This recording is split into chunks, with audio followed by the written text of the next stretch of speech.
What is up, everyone, and welcome to the Random Encounter Podcast, episode 120. I'm your host, James, and I'm joined by the Dress for Your Master himself, the dominant Bryant. Live from distant worlds. And we got the great Ace Attorney, Ash Destroy him. Hello guys. I'm just in a factory somewhere doing a computer. We got actually quite a bit to talk about today. We're going to be discussing that Xbox Direct that happened. It actually, I think, surprised a lot of us. At least it surprised me. I was not expecting anything major. It was one of those things that I was like, I'll get to it when I get to it. And then, of course, I decided to go ahead and watch it live. And yeah, it surprised me. As well as some other smaller news. But before we get into that, as always, don't forget to hit that like and subscribe button. Follow over on Twitch if you're over on Twitch as well. And we're going to actually start today by discussing something. And it's an experience that Bryant had.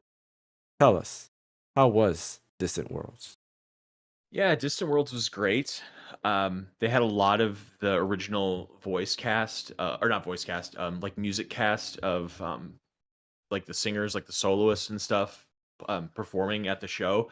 So they had the one lady, I don't remember what her name was, but the lady that sings what's it called, My Star, that song in Final Fantasy 16. I'm trying to remember what it's called, the one that plays at the end.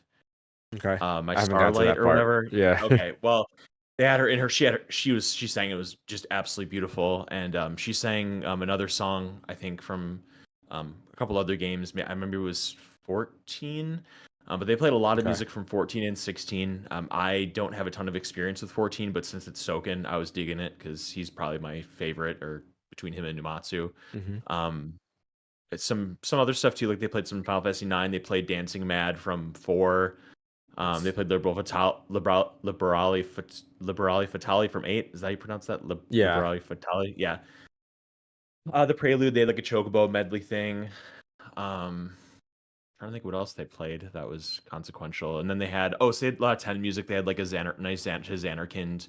That was a tattoo Xanarkand. Yeah, and of course they finished with One Winged Angel, which like it's an awesome rendition. It's an awesome song, but it's kind of like going to like, I don't know, trying to think of like a band. It's just like go to that band and they play that song like everybody has heard a million times. Like a Blink-182 show, and they play like all the small things. It's like, yeah, it's a hit song, but I've heard that song literally a million times. And it's like Final Fantasy has such a breadth of music to choose from, and I understand it's a lot of people's favorites, and it's a really great song, but I just wish they would have found something else to close the show with, just because there's so much other good music. One critique that I had, I mean, it was an amazing show, and I can't speak highly enough about it, but one thing that I did have a critique about is that, okay, you and I, we've had our back and forth about Final Fantasy 16, but one thing you and I can agree on, though, is how amazing the soundtrack is in 16. And you know the song Away, right? Maybe not by name, but probably by heard it. It's the song that it's iconic. It's definitely one of the best ones, the best songs. Yeah, find out right now. It's the one where when Ifrit and Phoenix are fighting at the beginning of the game. Okay, yeah, that one I like. Yeah, and they played that, and everything about it was perfect. As far as like the vocals were amazing, the orchestra was amazing. But the problem is that if you know that song, the violins rip your face off in that song. How loud they are, and they're just so powerful, and like they just, oh my god, like just listening to it gets my heart racing, because it's just such good music. And they just kind of came across as subdued in a live orchestra. I don't know if it was because the volume levels were too low, but it got to the part where those violins really kick in, and I'm like, wait, are they even playing? And I was listening, I'm like, oh yeah, they are kind of playing, but it's like in the original recording, it's so loud and it's so good.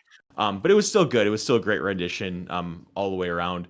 So yeah, it was a really nice show. I loved all the original performers. What's his name? Koji.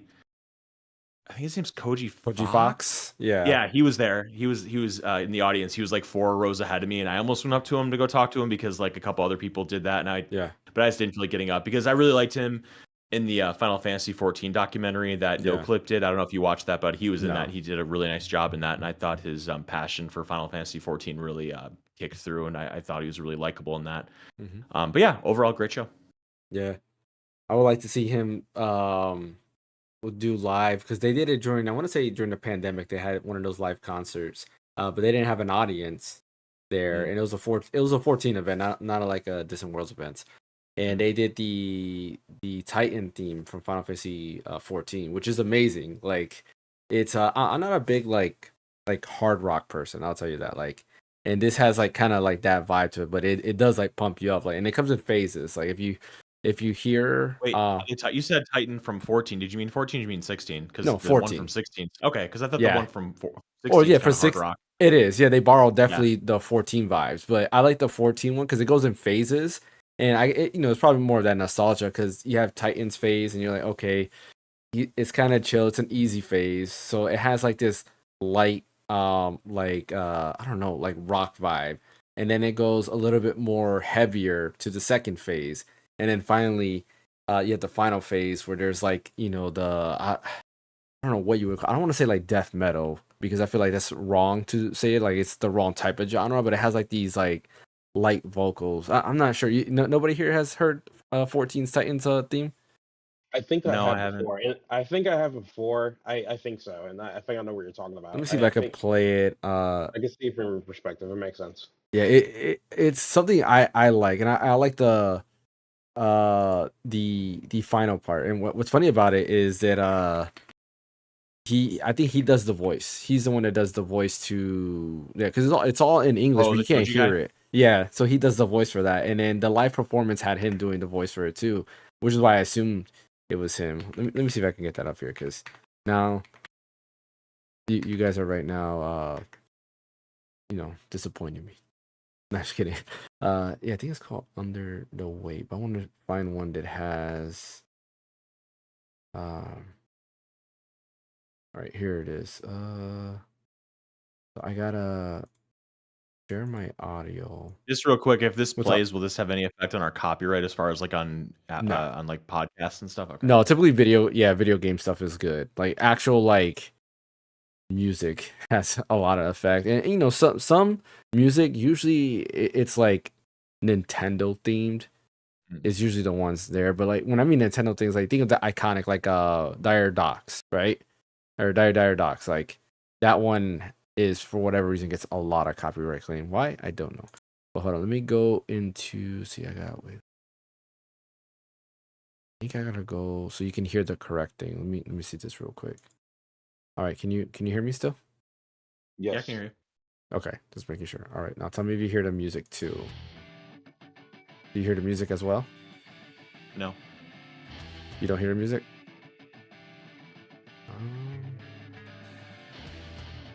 Oh wait. How about now? Okay. Yep. I hear it. All right. So this is the first theme. I'll put up the volume so you can hear it a little bit better. So you hear that? So that's phase 1.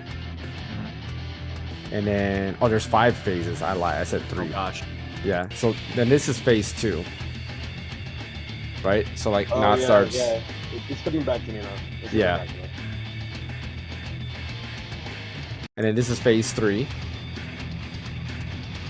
So like the fight gets harder and harder as it goes, but the music gets harder too, which is dope. This is intense. And then you have phase 4, which is this is the phase like basically you either die or you live. It's literally one of those you die or live type of deals. But then the final phase is the one that where his vocals come in. Like you can kind of hear in the background now. Yeah. Yeah. That's cool. It's a really cool rendition. Like I really like the way they did that in let me know the audio cut out there because I switched microphones there. It was really cool the way they did that. And when I first found out that he did the voice, I was like, oh, okay, so that's who did it. Because sometimes you hear music, you hear vocals, you're like, I wonder who's doing the vocals to that. Like, is it Soken himself? Which I think Soken did do some of the vocals too in there. But like you always wonder like at least I always wonder who's doing the vocals there. When I hear I'm trying to think of a song. I don't know, like Sephiroth, like who's doing the vocals there? Who did Uematsu did to get those vocals on the PS1? Did he actually hire like a choir? Did he get his friends to be like, hey? Oh, you're talking about for One Winged Angel? Or One Winged Angel, yeah. Yeah. It's like, who he did that. So You're a big Final Fantasy X fiend, I know. That scene in 10 where Yuna and Titus are in the water together, Mm-hmm. it's like a very emotional, pivotal scene. Mm-hmm. There's vocals in that, right? There is, yeah, it's Yeah, Japanese vocals. yeah, the lady that sang that was there, and they performed that song. Oh, that's kind of cool. Yeah, It was very moving. yeah. That scene, I don't know. A lot of people love that scene. I don't know. It might sound bad to me, but I can care less about that scene. Okay, here's the thing, that doesn't make any sense to me because it's like I'm somebody that's like totally meh with 10, and I think that scene like legitimately is very beautiful. And you're Yeah. somebody that loves 10, you're like, nah, whatever. It's very Yeah, I just interesting. like skip it. I don't know, maybe because I played 10 so many times, it's just like, all right, I Okay, just that's want to possible. It's go to the slow. next I'll give one. you that. Yeah, it slows it down. And it's like the first time it's like, oh, okay, cool. It's a cool scene. And after that, it's like, no, there you go. Like I prefer the scene where they're sliding down off the airship to save Yuna from getting That's married. cool. Like that scene, oh, that lives rent free in my head. I could replay that scene over and over. It's such a cool scene there. Yeah, it's cool. Distant Worlds. I definitely want to go ahead and try. Like they had one in Orlando, and I wanted to try to go to it, but then I forgot and I didn't get the tickets. And yeah, that's already done. So maybe, who knows? Maybe next time. Maybe they'll get one closer here, so I don't have to drive that far and get to see how that goes. And hopefully they play some good music, some different music there. Because One Winged Angel, I agree with you with that. Like I'm tired of hearing that. I know It's that great, song. but It's played everywhere. Everybody plays it. It's in Smash Brothers. Like it's actually in Super Smash Brothers. That song is in there. I put it so it never plays. I make sure every other song but that plays. Bro, I'm tired of it too. You're not alone, man. Yeah, It's every time it's overplayed. you had to hear it in a remake, and then you have to hear it again in Rebirth, and you're probably gonna hear it again in whatever the third game is gonna be. It's like, oh, you got to hear it in Kingdom Hearts. It's just everywhere. It won't escape you. It's like Sephiroth. Like Sephiroth, yeah, he's everywhere. We're basically like Cloud at this point. Yeah. Did they play Man with the Machine Gun? no. Ah, okay. Oh, really? They did not? That's a missed opportunity. They played a song from 14 called like I'm trying to remember what it was called. It was like From Dust. It was Stone and Dust or something like that. Oh, okay. That's a good. It was very good. I liked it, even though I'm not super familiar with 14's music. They played like 4 to 6 songs from 14. It was all really 14 good. has some good tracks. Yeah, but it's nothing I'm familiar with because it's like when you haven't heard it before, like you can only absorb so much if you've never heard it before because it doesn't have like emotional resonance. Kind of like if you see an opening band play, it's like, yeah, that was good, but it doesn't have the same emotional resonance with you as You hearing said favorites. from and all Dusk that. Till Dawn. You said It was like Dust and Stone or something like that. Let me see. Yeah, if I can find it. that lines up with it. Yeah, that makes sense. Dust and Stone. You said Yeah. Yeah, let's see. Yes. Dust. Oh wait, I put.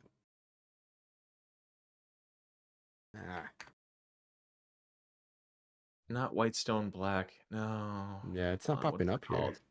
Yeah. Yeah, I okay. can't find it. Dust. It could have been something else. My apologies. I don't know. It was something like that. It was very good though. Okay. Yeah. Now you're gonna have me wondering what song that is. Because I'll 14 has find out. a lot of good music. 11 also has a lot of good music. And I feel like it gets slept on as far as like soundtracks go. A lot of people never played 11 because it was online only, right? It was paid subscription. A lot of people didn't really have gaming PCs. Even though I ran pretty much on any PC, you didn't need a gaming PC back then. I mean, I played on PS2. What's up, Smash Mac? Welcome to the podcast, man. But yeah, I even played it on on PS2. I had to buy the little attachment. It came with a hard drive. You plug it in, and also had the Ethernet ports on the back, so you can go ahead and play it. Wi-Fi wasn't as standard. Like routers were coming out, and Wi-Fi was a thing, but like PS2 didn't have built-in like wireless, right? You usually had to hardwire it, so I had to buy this Linksys adapter. It would plug into the back of the PS2, and it gave you basically Wi-Fi. It was like a Wi-Fi adapter, which was kind of cool. But 14 has good music. I highly recommend it. Look on Apple Music, Spotify, YouTube Music, whatever the case might be. Look for the Final Fantasy 11 music. It has good stuff. 14 has good stuff. I mean, every Final Fantasy has good music. That's one thing they can't go wrong with. Is I feel like the music. I can't think of one Final Fantasy game that doesn't have at least 10 good tracks. All right, let's talk about what we've been playing. And I am going to start off, since we're on the topic of Final Fantasy, because I've been playing Final Fantasy VII Rebirth on the ROG Ally X. I did stream it And then I got freaked out because like an hour into my stream, the screen like flickered, my monitor screen flickered, and then it went black.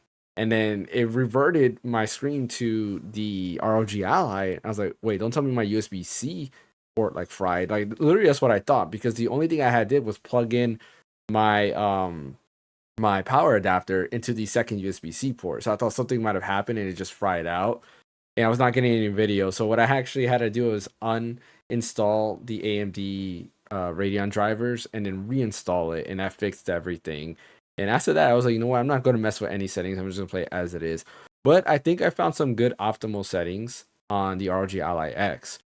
One thing I had to do was go into the Adrenaline software. For those of you who don't know what that is AMD's built-in software to kind of think of it like the GeForce.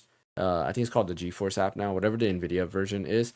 It's basically that same thing where it allows you to kind of manipulate some settings. And I had to enable RSR, which is Radeon Super Resolution, which is basically FSR. I had to enable it in those settings for borderless windows because for whatever reason, Final Fantasy VII Rebirth only does borderless window or windowed mode, which is stupid.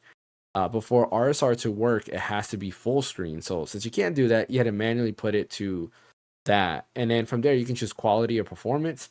Quality sets you at 900p and upscales to 1080p. Performance sets you to 720p, upscales to 1080p. I set it to the performance mode. And then, of course, in the Final Fantasy VII Rebirth setting, I have all low settings, 100% scale at 1080p, and it runs higher than 60. I think I'm averaging, according to the Adrenaline app, I'm averaging about 110 frames per second while playing on the ROG Ally, and it works great. Like, and I have frame generation also turned on. But yeah, works great, runs amazing. I just left Calm. I did the Chocobo Bill stuff. And now I'm just doing all these side quests because I think this playthrough I am going to do all the little side quests and kind of just get through everything. And yeah, I haven't had any issues. The frame rate stays above 60, which is all I'm asking for. And yeah, it's cool, I guess. I'll continue playing it. I honestly have been thinking of slowly downloading Ninja Gaiden 2 Black or Ninja Gaiden Black 2. No, 2 Black, right? Ninja Yeah, Gaiden Ninja 2 Gaiden 2 Black, Black. I've been slowly thinking of downloading that, but I was like, no, if I know the minute I download that, I am not gonna play Rebirth ever again, or until like the next like 10 years or something like that. So we'll see, because it's like my ROG Ally X is sitting here, and I've been wanting to play Ninja Gaiden 2 for a while. So yeah, how about you, Brian? What you been playing? Oh, by the way, the name of the song was the Song of Sultan's Suffering. Oh, okay. I don't know if that rings any bells to Ash or whatever, but yeah, that was the name of the song. I have to look into that one later on. Okay. Gosh, what have I been playing? I did get Ninja Gaiden 2 Black, so I did boot that up and play a little. I don't think I mean, I need to play it on PC with full settings to see what the true scope of the graphics are, but on PS5, I don't think it looks great. Really? No, not really. Like, I know, because it's supposed to be like a remake with like Unreal Engine 5, but I guess it isn't really. Like, I guess it has the engine or something of Ninja Gaiden Sigma 2 running. Like, the base of Sigma 2 is there, and it has like an Unreal Engine 5 coat of paint on it. So it looks kind of weird. I can't describe it. It looks very like. Is it more the animations, maybe? No, the animations look great. It's just like the textures just look like they have a lot of like static in them, I guess is the best way to say. Interesting. It definitely doesn't look as good as I thought it would look. The frame rate that I've encountered so far is pretty. I've only beaten the first level, so what do I know? But I'm playing a little bit of that. Still on the hunt to beat my first round of Balatro, so I'm still playing that.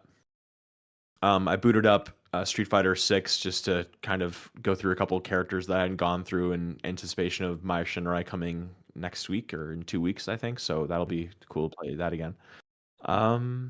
And besides that, I played a little bit of Donkey Kong as well. Donkey Kong Country Returns I did see you HD. playing that. Yeah. Yeah, great game. It's very difficult, but I like that. I like difficult platformers. Looks great. I don't really have anything else to say about except it's a platformer with Donkey Kong. Can't really beat that in 2025. Yeah, that's pretty much it. Cool. What about you, Ash? Not that much. I think I only played some Wuthering Waves, I think. But mainly because like over the weekend I had to help out some friends move in their stuff into their new place and everything. So and I was trying to get Rebirth onto my Steam Deck, but the Mhm. thing is that I wasn't anticipating the amount of storage I need to put the damn thing on my It's Steam like Deck. 130 gigs, I Yeah, think, something like that. insane. And I hope the amount of they try their best with the amount of optimization for the textures and everything. Hmm. But Jesus Christ, so I never gotten around to really play it. I'm really planning on doing testing out it tonight and see how it runs on my system. But so far from what I've seen, it's a pretty much a pretty good PC port from all avenues, including on lower end systems and everything. And I'm looking forward to it. Yeah. Yeah, the PC port seems pretty decent. Like, I think the Steam Deck will probably run a little bit more consistent.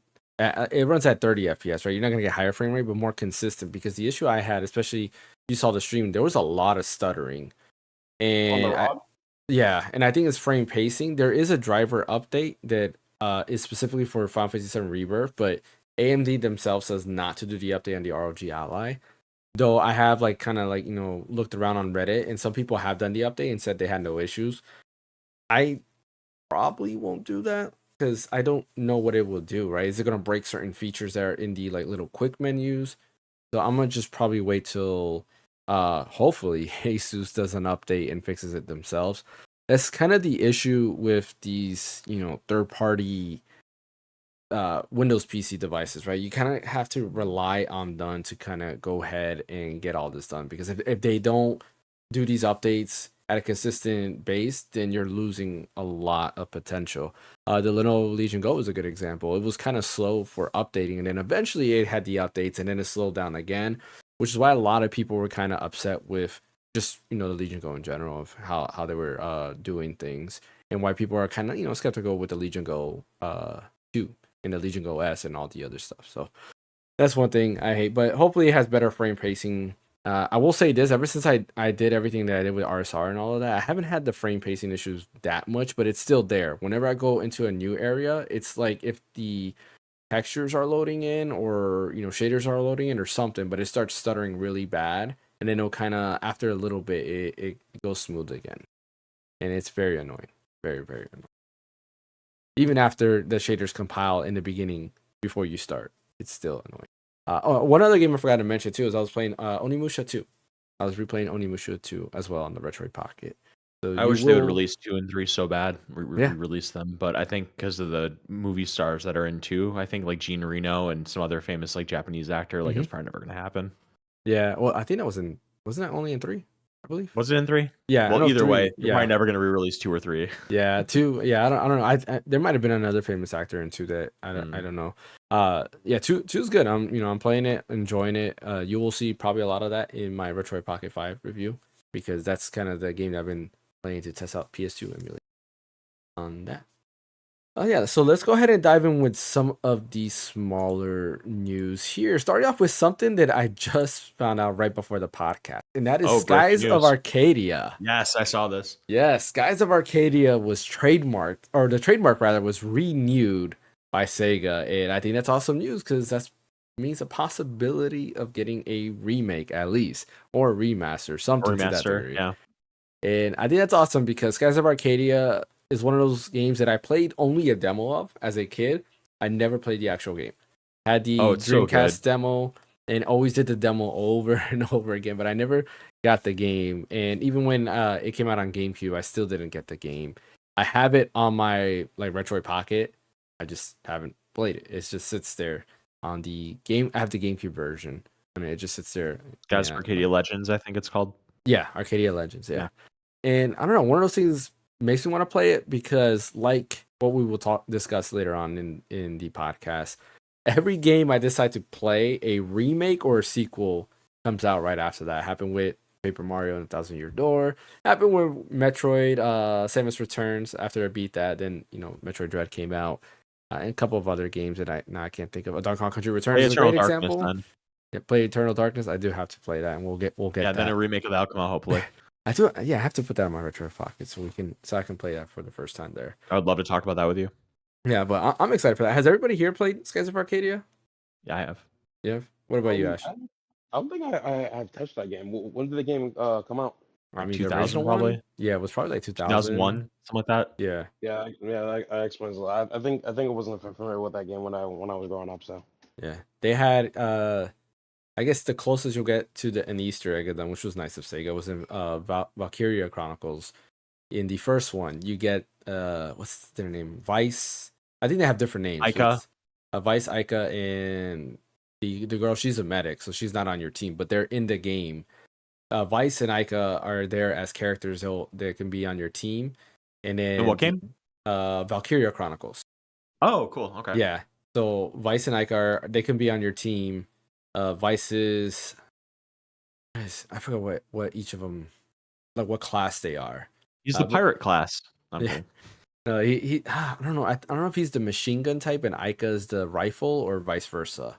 It's something like that. And then of course you have I forgot what the girl is that they save in the beginning. The third party member. What's her name? Do you remember? I'm looking right now. Yeah. She's your medic. So anytime you save somebody that like dies, basically she'll come and run out to the field and save them. Well, she's a healer in the game, so like it kind of makes sense there. Fina, maybe? Let's see. I'll Yeah, take it's your Fina. word for it. Fina? Okay. Fina. Yeah.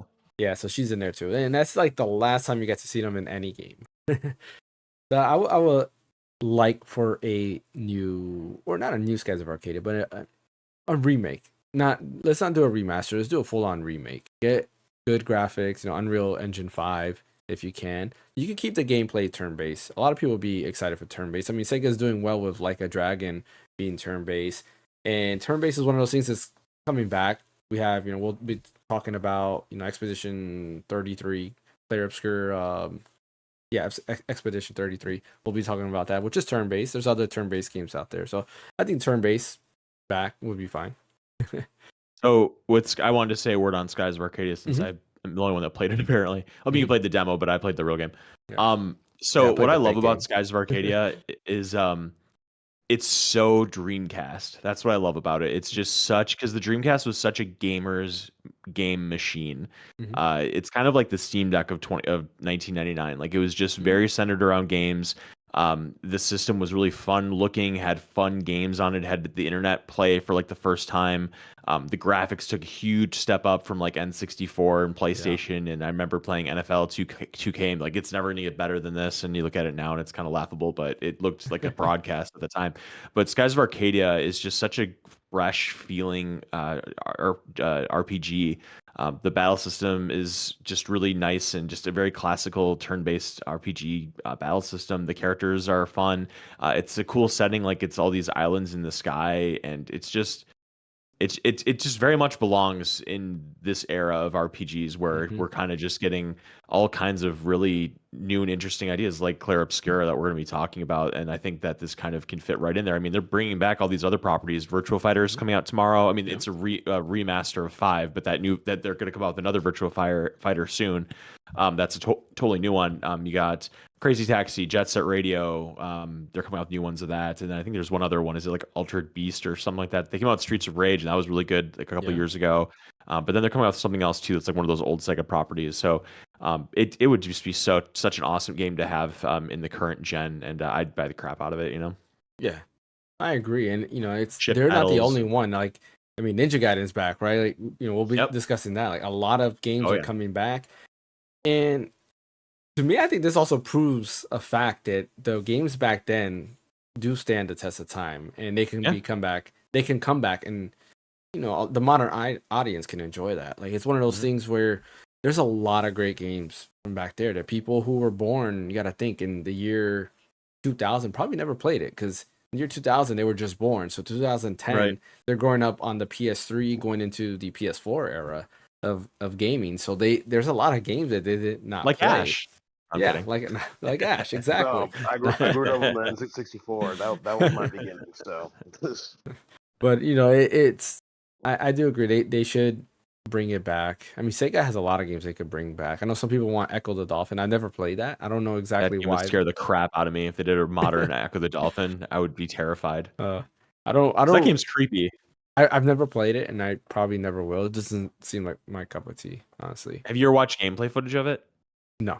Never Okay, watched you it. need to go on YouTube and just watch like the first like I don't know 15 20 minutes of it and just listen to the music Hmm. and just like watch what happens and then fast forward to the last boss and you're gonna be scarred for life. Like I never saw the last boss of Echo the Dolphin when I was a kid, but if I would have, I would have had nightmares. It's the scariest thing I've ever seen in a video game, probably ever. Yeah. Just type if you want to Google it right now, type in last boss Echo the Dolphin and you're just look it up. I want to see your reaction to this. That's Look my it up real quick. reaction. Okay, I'll make sure I Yeah, put like it on. just yeah, just do just Google image search last boss Echo the Dolphin and just Okay. imagine being a 6-year-old and this popping out at you out of nowhere.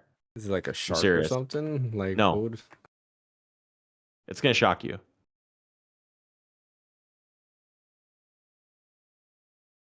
Let's see. The heck is that? Like an alien? Like it Yeah. looks like Isn't literally like that a scary? yeah. It looks like yeah. Like what do you call it? What's the alien called? The Is it just an xenomorph. alien? Yeah, Oh, Xenomorph. xenomorph. Yeah. Yeah. Yeah. I It mean, looks just imagine like exactly like that. it's this fun dolphin game where you're swimming through the ocean. It's a cute little dolphin named Echo. Oh, here's an alien that's going to rip your face off. You know, Yeah, it's what just the like heck? creepy. Yeah, it's very creepy. Okay, not you got me interested into this game Yeah. now. Like Yeah. It's I thought it scary. was just about you flying around and beating up like sharks or something, but yeah, okay. No, This is it's not what I creepy. thought it was gonna be. If you go on like gaming subreddits and whatever, just like Google, like not right now, but some other time, just like Echo the Dolphin scared me, and just Google that, and you will find probably thousands of posts of people talking about how creepy the game is and how it's Yeah, like cemented their permanent fear of the ocean and the water and stuff ocean. like that. Yeah, Yeah, because absolutely. when you look at the cover art, you see it looks like a Very pretty. little yeah, like Yeah, a cozy type just a little game. dolphin. Yeah. Yeah. And then you No, the got music's aliens there. creepy. Oh, You have this dolphin that can't breathe underwater because he's a dolphin. It makes sense. Then you have like sharks that attack you, and you're in the deep, dark depths. And then you meet a whale that's like 10 times your size. And it's all very, I don't know. It just doesn't feel right, man. So if they did it again in 2025, like it would be an interesting stream to watch me play it and watch me like hide under my desk. Like that might be kind of funny, I guess. that'd be interesting. I You mean need I you don't need to play that in VR. play that in VR. No. Oh my God. It's a Do you perfect want me to experience. have a heart attack? Oh my gosh. Yeah, man. Yeah. Come on. Good content, man. It's Heart Attack Brian's. Yeah, Absolutely. I don't think I could play like even Resident Evil in VR, honestly. It's I mean, intense. Really?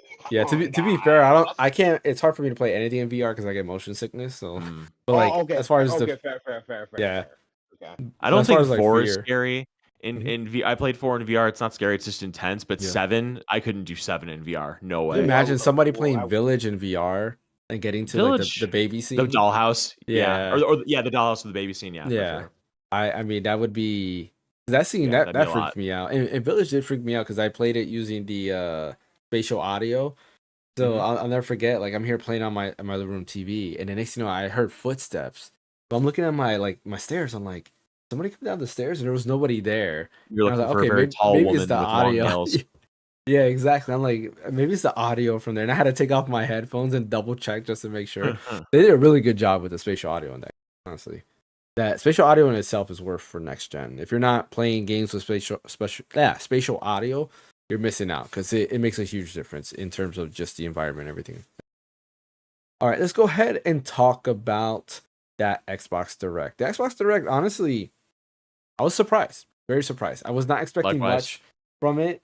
And like I said, I was going to skip it originally. I was like, okay, you know, Mhm. it's an Xbox Direct. I'm not expecting much. They showed off Doom: The Dark Ages. I'm like, yeah, I can catch that at a later time.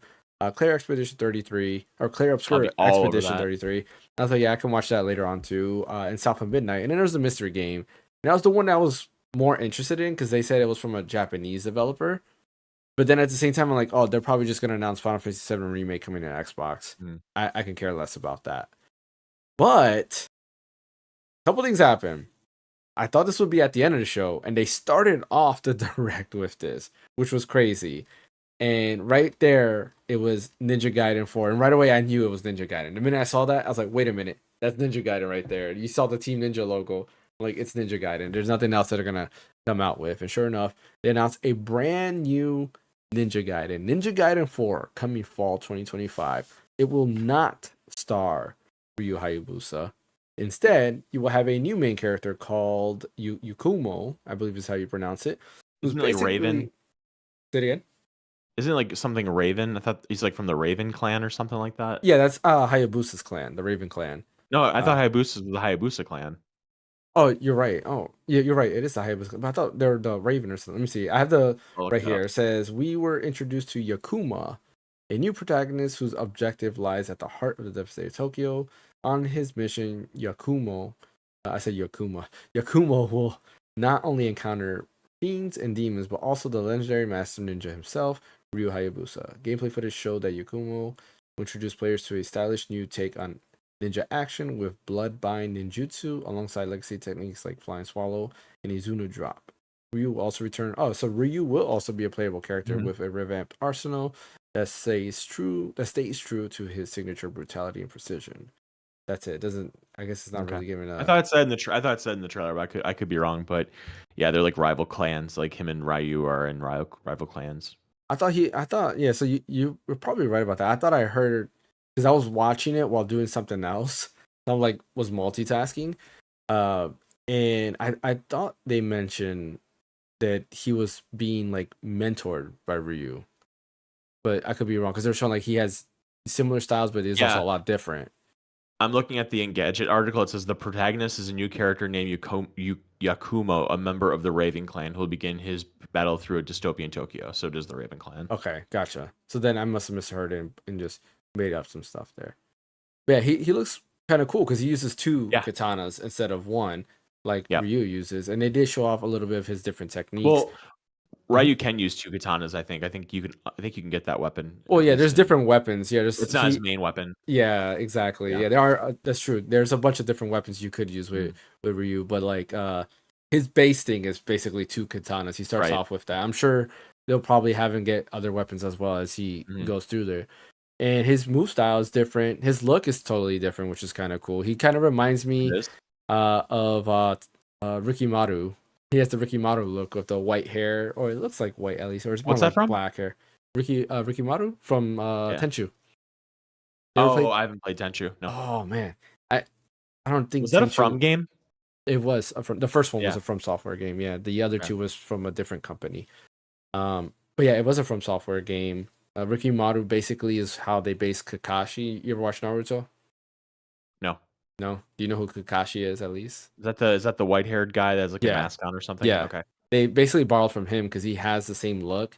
And I want to say he has a red eye as well because he has a scar in his eye and he has a red eye too, which is where Kakashi has the shotting gun in that eye. They borrowed that look there. But yeah, he has that vibe. Oh man, it makes me want another Tenchu game. Tenchu would be amazing to bring back as well. Like From Software, bring back, Tenchu. Also bring back 3D Dot Game Heroes. That game's amazing. That'd be cool in next gen for sure. Or current gen, whatever. Amazing ray tracing. I mean, just do a remake and add ray tracing. That's all you need to do. You don't have to be all over that. Yeah, that game already looked amazing on the PS3. So, but anyways, yeah, Ninja Gaiden 4. That was pretty awesome to see. Like honestly, I didn't think Ninja Gaiden would ever come back.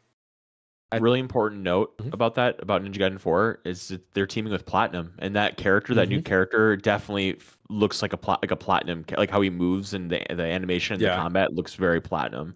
Yeah, I agree. Like looking at that, it did remind me of Platinum, which was interesting to see. Like why Team Ninja's teaming up with Platinum Games. I wonder why. I did see in the interview with Phil Spencer. Awesome. Phil Spencer actually was the person who said that for Platinum Games to team up with Team Ninja on that, which is interesting. And all of this is being funded by Microsoft. Microsoft is funding Ninja Gaiden 4. This will be a multi-platform game, so it is coming to PS5, Xbox, and PC day one. So it's not an Xbox exclusive, but it is an Xbox Studio game because Microsoft is funding all of this. Very, very interesting take. I'm glad that they brought back Ninja Gaiden. Big props to Phil Spencer for bringing back a franchise that I thought was dead. And I want to see what happens. Team Ninja has been doing great games. They just did away with kind of like what a lot of developers have done recently. They've done away with their current lineup or their previous lineup. They've gone with a new lineup, right? Team Ninja has been all about the Neo style, Souls-like games, right? You had Neo 2. You had what's the other game that just came out a couple years ago? Rise of the Ronin. Well, yeah, there's Rise of the Ronin that came out recently too, and the game before that. Wulong. Yes, Wulong Fallen Dynasty. Yes. Yeah.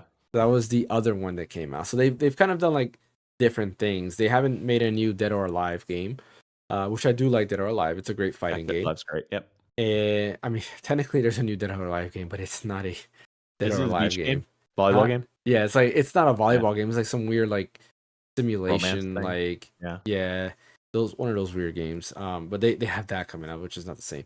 But yeah, they haven't done a new Dead or Alive game or a new Ninja Gaiden game. And then we got Ninja Gaiden. Was it at the it was at the Game Awards. Ninja Yeah. Gaiden The showed up 2D at the one. Game Awards, and I was like, "Oh snap, Ninja Gaiden is back!" And I thought that You're was the it. ninja, baby.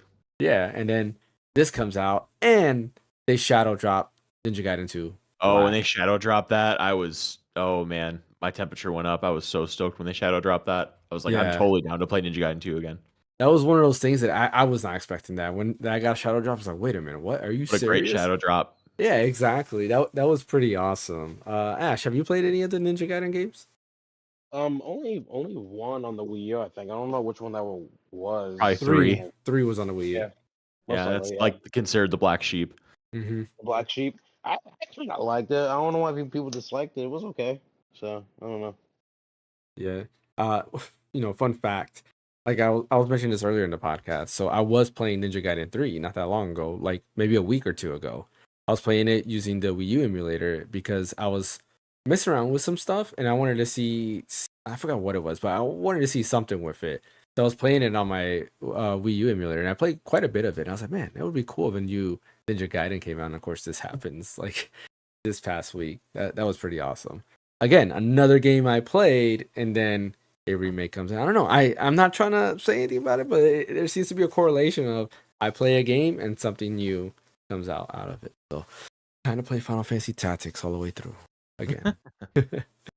Yeah, like when they Ninja Gaiden 4 just looks so great, and the fact that Microsoft is funding this and they're kind of Mhm. like the the force behind getting this made really, I think, ingratiates them in gamers' hearts, especially concerning the rest of the games we're talking about. The fact that they're the ones that said, you know what, a new Ninja Gaiden game needs to come out, and they just put forward and did it.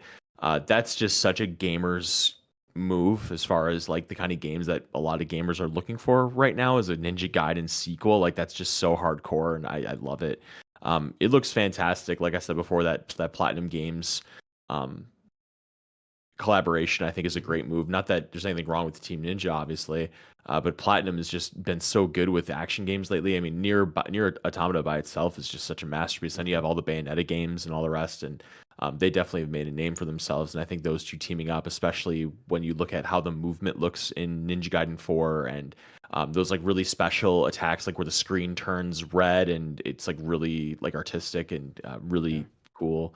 Um, in like the environment, it's like this kind of really weird Tokyo with like in the beginning of the trailer, it has like a toy head. I don't even know how you Yeah, describe it. It's like a demon head. It looks like it's like a mechanical, and it's like constantly raining in Tokyo, and yeah, that you're was going on like kind of cool.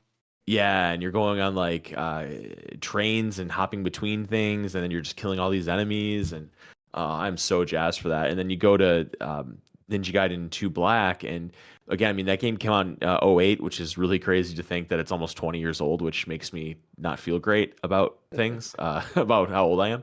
Um, and then they shadow drop that, which again, what a great shout! I thought they were going to say like coming out this summer, you can play Ninja Gaiden 2 Black, and then in fall you can play Ninja Gaiden. No, you're playing Ninja Gaiden 2 Black right now.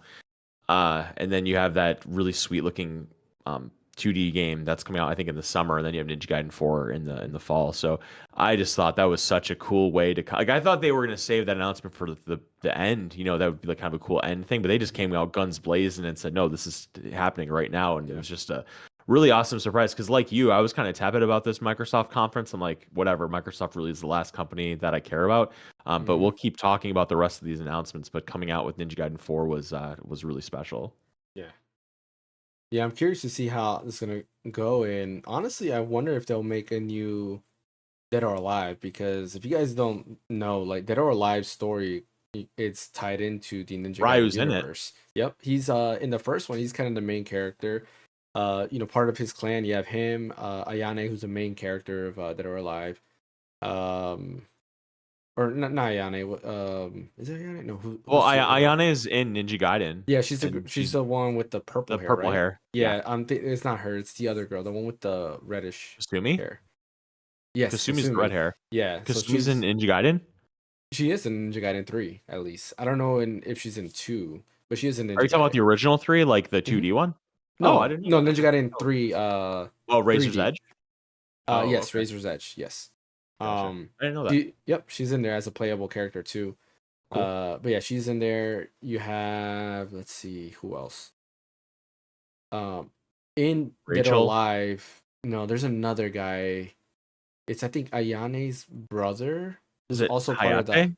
Hayate. Yes, Yeah. Hayate is in there as well. All part of the Hayabusa clan because they're all ninjas, part of the Hayabusa clan, which is kind of cool.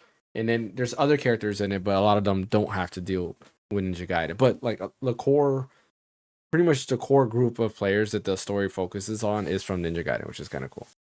I do like that because I think the first Dead or Alive doesn't have Ryu in it, but the second one does. I want to say, if I remember correctly. I might be getting it backwards. I know Ryu's not in one of them. I believe it's the first one, but then in the second game, he is a playable character. Something like that. Can't remember. Okay. And Master Chief is in one of them as well.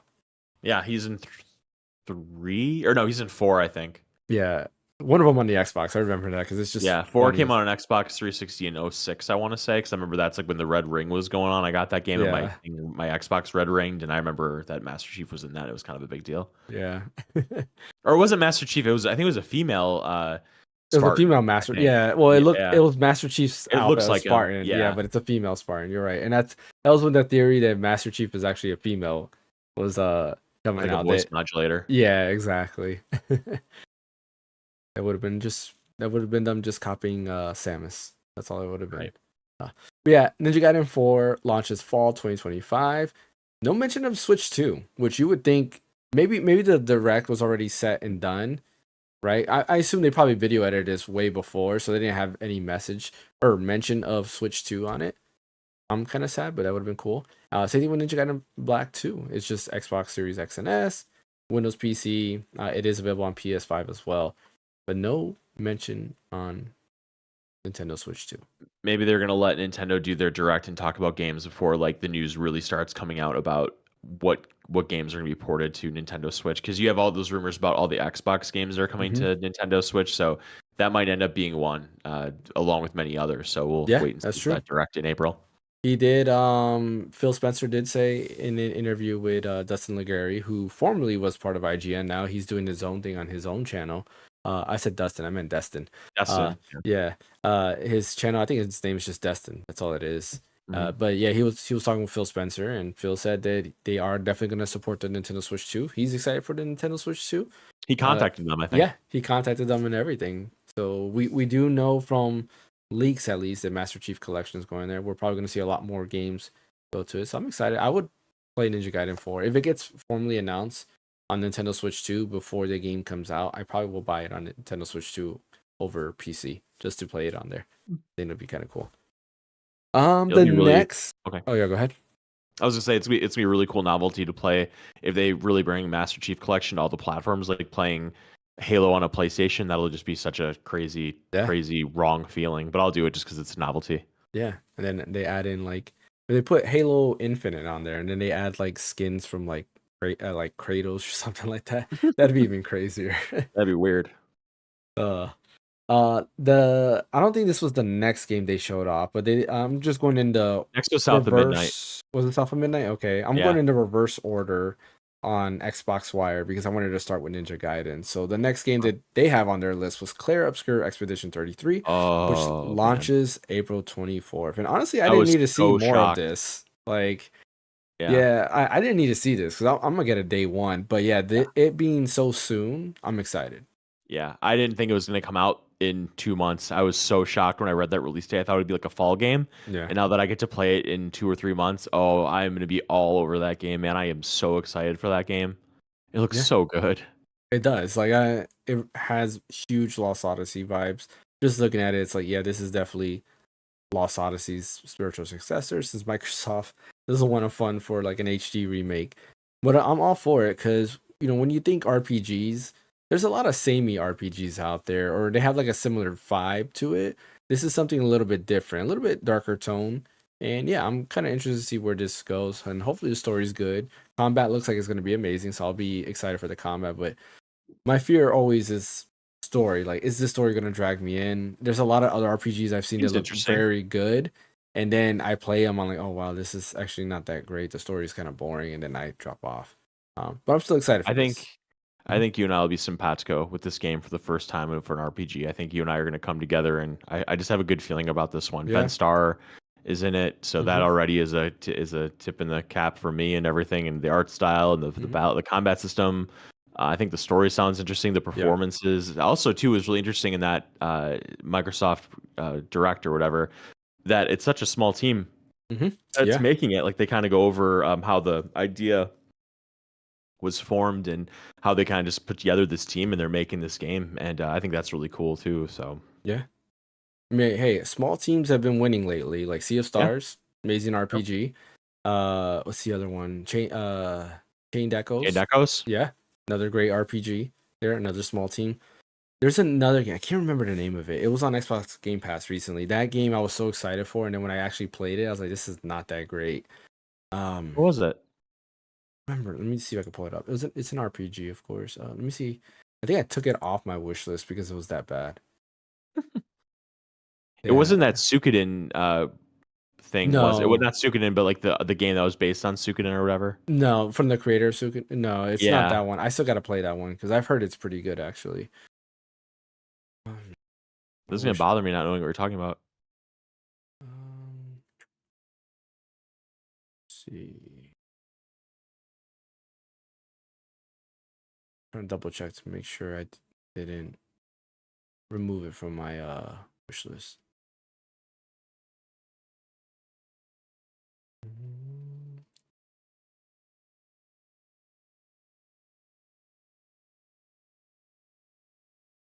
I have games on here. I don't even know what they are, but they're on this list. So, shoot, I don't remember what the name of it is. Okay, well if you think of it, you gotta Yeah, I interrupt mean, whoever and tell us who it is. I'm gonna Or have to tell us what search it for is. it. I just put RPG, but putting RPG in Steam is like, Yeah, that's a bit much.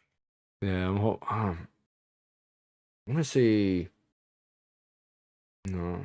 I was thinking it starts with like a E, like Eternal something, but maybe not.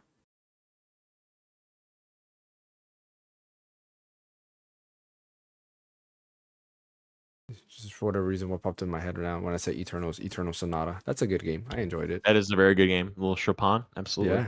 Yeah, I loved it. It was a great game, and that would be nice to have it come back. Yeah, I'd love for that game to come back. Um, Okay, this is yeah, really bad audio. Let's just move yeah, on. yeah. So, do If you you want to think of go it, ahead and interrupt. add to it while I try to look for this? Anything you wanted to add to Oh, anything that you saw um, out of that trailer or that not trailer, about but Claire like the Obscura. discussion? Yeah. Yeah, I mean, I don't think there's anything else that really needs to be said. I mean, when that game was shown, was it an E3 or not E3, but was it a equivalent to E3 game when we first saw the trailer for that? I No, don't I think it remember was an when, Xbox. I thought it was Xbox Direct when we saw that. but was it during E3 time, like where we had like a bunch of people? Because like, Possibly. Yeah. well, whatever. I just remember when I saw that trailer. I think you and I both, maybe we both watched. I don't know. Yeah, We we had did watch it we had to together. react to it. Yeah. Or we at least Was that? reacted to it Yeah, we together. reacted. We Yeah. talked about it. I remember. I don't think I was there though, because I think I remember watching it and being like, "Oh man, this game looks so sick," and I wasn't able to talk to you in real time about it. But we definitely talked about it on the podcast at a later date. It's just the aesthetic is just so appealing to me in every way. It's just like this beautiful painting, and the enemies just look so interesting, and it looks like Victorian and just very Mhm. storybook. And yeah, I can't speak enough about how much I can't wait to play this game. I would say it's number one. Me and my friend were having drinks last night, and we went over in order what from most excited to least excited. And I want to Mhm. say his most excited was Ninja Gaiden 4, then Doom: The Dark Ages, which we'll get to, then South of Midnight, and then the lastly was Claire Obscura. I'm like, dude, you're out of your mind, man. Claire Obscura looks so good. Yeah, that's crazy. No, I mean, I would pick that over. Player Skirt will be my second. I think Ninja Gaiden I'm Okay. more excited for, but this would definitely be a close second. Mm. Doom being third, and then South of Midnight being last. What about you, Ash?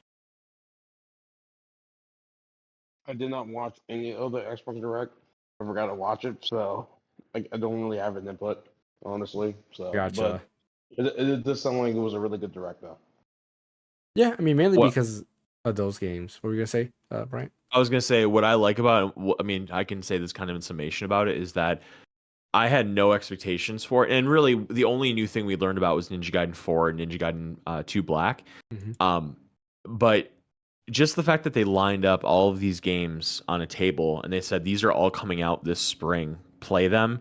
I don't think I can remember the last time I've watched a director equivalent where every single one of those I want to play day one and play them immediately. I want to play all four of them. Mm-hmm. Um, I think that's something to recognize because we always talk about grading these conferences and everything, and I mean, if I want to play all four of these, like, yeah, there weren't any surprises or anything, but the fact that they lined up these very four strong games and said this one's coming out fall, this one's coming out spring, play them all, Game Pass day one. I'm interested in all of them. I mean, that's an A plus for me. Yeah, there was only one surprise, but that was a damn good surprise. Ninja Gaiden 4. I mean, it's not Mm-hmm. some game that has it's not like Forza Horizon 6 or I don't even know what number they're on, but like another Horizon Forza sequel. It's like, yeah, that we've seen that a million times. No, Ninja Gaiden 3 came out, I want to say, in like 2009, maybe 2010, something like that. So it's been 10, 12, 13 years. And then if you don't even count 3 as a mainline entry, which a lot of people don't, because I don't know how involved the creator of Ninja Gaiden was with 3. A lot of people consider 2 to be the last true sequel. 2 came out in 08, so we're talking 18 years since the last true Ninja Gaiden game, and that's something that's very special. It's a great surprise, and maybe we get one of those every once in a while in a Nintendo or PlayStation Direct, but that's a heavy punch in Ninja Gaiden 4. Yeah. And we also had the Vita ports, which was I was replaying that not that long ago, sometime in like September. I was playing Ninja Gaiden. Is it the Sigma ones or is it the I think it's Sigma 1 and 2 Sigma. for Vita. Yeah. Mm-hmm. Which Ninja Gaiden Sigma and Ninja Gaiden are not the same. One thing that we did forget to mention is apparently Ninja Gaiden 2 Black is a variation of Ninja Gaiden 2 and Ninja Gaiden 2 Sigma. So there's like certain differences in it, but it's like both of them combined, where certain things are there. Like there's a boss that I was seeing that they actually took out, but it wasn't in the original Ninja Gaiden, but it was only in Sigma.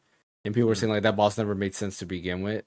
So they removed that boss there. But then there's stuff like they've added, like it's kind of a combination. So Ninja Gaiden 2 Black is not a direct remake of Ninja Gaiden 2 or Ninja Gaiden 2 Sigma. It's a combination of both. They say this is the definitive way to play Ninja Gaiden 2. Like they consider this the definitive way. Yeah, which is, hey, that's cool. Play it. Yeah, that's cool. And I say play it. I can't, I've gone down this list on here and I cannot find it. So you're still hunting for it. Yeah, whenever I find it, I'll let you guys know. And maybe next podcast I'll mention it because it's not that important. Shout it out for being bad. I'm sure they appreciate it. Yeah.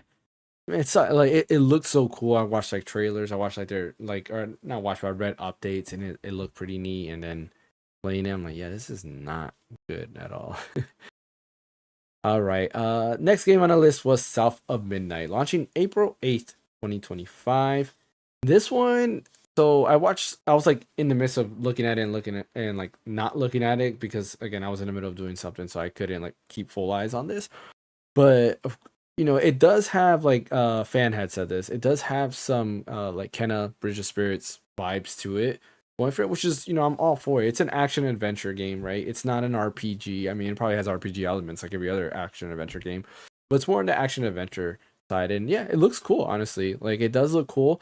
It is not the one that I'm like top for, but this is probably a game that I will play because I do enjoy third-person action games. Like games like this, it just reminds me of the old like PS2/Xbox era of gaming, where we just had some cool actiony, maybe not platforming, but there's like platform elements to it, but it's like the actiony platforms to it. What do you think? I love the animation. I think the story that's going to be told is very unique because I think it takes place in the bayou and it has to do with like spirits, like kind of like a New Orleans vibe. Like what's it called? Like it's called Bourbon Street, right? Is that what's called Bourbon Street? I have no clue. No, what Mardi Gras and all that. Isn't that Bourbon Street? Anyway, it just has like kind of like a ghostly kind of cool spiritual thing going on with they talk about like how she is like threading something, and it makes things like with these threads, and it just seems like there's a lot of like cool lore and maybe even history behind it, and like some interesting uh like heritage kind of stuff going on. It just it looks very unique, and you're right. It is an action adventure. It kind of like reminds me of a Devil May Cry kind of thing. I mean, maybe not exactly like that, but just kind of in that same realm where you're like going around fighting enemies and doing aerial stuff, and the bosses look cool. Again, it kind of has a like a Wallace and Gromit kind, not exactly Wallace and Gromit, but just kind of like a stop motion animation, like a Coraline kind of thing going on, and I think that's really unique. Yeah. The performances, I think that when they were doing the stream, they showed the people that were making it, and the woman that the main character was based off of, like her performance and her voice and everything, and they just seemed so enthusiastic about the project. And I think that level of enthusiasm and passion really can bleed into a project that's really special and really good. And there's nothing that I've seen so far of that game that makes me think it's anything less than very good. I think it'll be quite exceptional actually when it comes out. We'll see. Yeah. What's up, Geek? Sorry I didn't get to your comment. I was scrolling through trying to find a game. But yeah, like honestly, it's Compulsion Games, which I want to say what other We Happy Few. Yeah. So yeah, they've done that. Which I've never played We Happy Few, but I heard it was great. it wasn't. I heard like it I heard it was was like okay. decent. Yeah, that's what I was saying. Yeah. That's what I heard. It was mixed for the most part. Say it again. It was mixed for the most part, mainly Mixed, because yeah. it was trying to. It was heavily inspired by the Bioshock series, yeah. and a lot of fans that are veterans of Bioshock didn't really take it too kindly to We Happy Few, except the ones that haven't played Bioshock before, and those people would like the game a lot more than compared to Bioshock fans. Yeah. It's pretty mixed from that perspective. Yeah, I mean, like if I want to play Bioshock, I'll play Bioshock. Do your own thing. Exactly. Yeah, honestly, like when it comes to this, like I'll play it. April is one of those times that April 8th. April 2nd is the Nintendo Switch 2. Yep. April's gonna be a tough month because like any hype for any game I have right now will probably be overshadowed once I hear the Switch 2 stuff. And that's assuming, hopefully not, that they don't decide to pull something that's known in like carrier spaces and stuff like that, right? Where, oh yeah, today we're announcing the Nintendo Switch 2 pre-order start this Friday, and then you can pick it up next Friday. Like, hopefully they don't do that, because like if they pull that, then I'm like, oh, okay, well. Do you have Game Pass right now? Probably not, right? I do it, and it ends I think next month, so I do have Game Pass right now. You might need to pull the trigger for another month or two. That would let you play those games probably, and not just spend a lot. Yeah, exactly. And I'll need the time to do that. That's true. That's even tougher than money. That's way tougher than money is the time. Yeah, time is the one thing that hurts, especially if I'm gonna be going through Rebirth again. Like that's a long game, and I still want to finish 16. Like I was playing 16 and Astrobot, and I still need to finish Astrobot. Yeah, I still need to finish Zelda, Echoes of Wisdom. I still need to finish freaking Unicorn Overlord. Like there's a lot of games I still need to finish. But it's the time. I blame the hardware reviews I do because that takes up a lot of time. Because I'm constantly messing with them to make sure I have enough input to say it's good or it's not, or what I don't like, and so forth. But yeah, South of Midnight comes out April 8th. Of course, you can pre-order it, but why pre-order it when you can get it on Game Pass? All right, and then the final game that they showed off was Captain America: The Dark Ages, aka Doom: The Dark Ages. I don't think that's what it's called. This is definitely awesome because, Fan has said it in the chat. It just makes Doom guy feel like you're Captain America by throwing his shield that has blades on the end of it and stuff like that, which is pretty awesome. I mean, it's more Doom. What do you expect? What I do like that they mentioned is they are going back to the roots, and it kind of showed off like enemy movement and how it looked in the original Doom to this, and they kind of went to that more slower, I guess, I don't know, like motion versus the faster pace that the previous Doom was. The previous Doom was a lot quicker. Yeah, this one they went a little bit, they toned it down in terms of speed, which is pretty awesome. Like OG Doom is great. The first like original Dooms were all neat, and they are definitely a lot slower pace. Where I don't think they need to go too slow, but it looks like it's a perfect blend of yes, you're gonna get what we brought back with Doom. What was it? 16.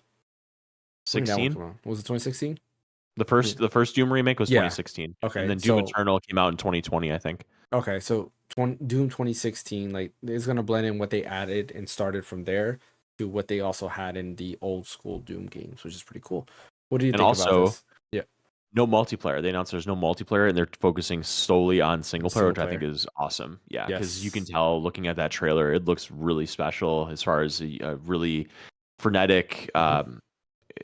Because they announced that there's parrying in it now, and then you Yeah. watch him do parrying, and then he throws the shield, and Yeah. then I think the thing that is very much iconic for this game, and it goes back to the first trailer they showed, is that gun that grinds skulls and Yeah. shoots like skull fragments. It's just so cool. It's just so metal. I love it.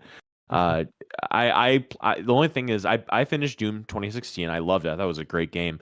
Doom Eternal is hard. That's a hard game, even on normal, just because you have to use the chainsaw. You have to use, there's like a flamethrower you use. There's like a grenade, ice grenade, or there's just a lot of mechanics to it to juggle to get resources, and it's almost too much for me. And so it looks like this might be a little less frenetic and just kind of more, not strategic, but just kind of more like 2016, maybe a bit more simple, just a bit more grounded perhaps, with like the shield and that kind of being the main gameplay driver, and the parrying and everything. I can get by in parrying. I mean, I love Bayonetta. I love Nier Automata, like that that whole thing of like moving at the last second to do something. That's very addicting. Stellar Blade had that and all that. So yeah, it looks great. Again, I can't wait to play that. It's a string of pretty much A+ games for me.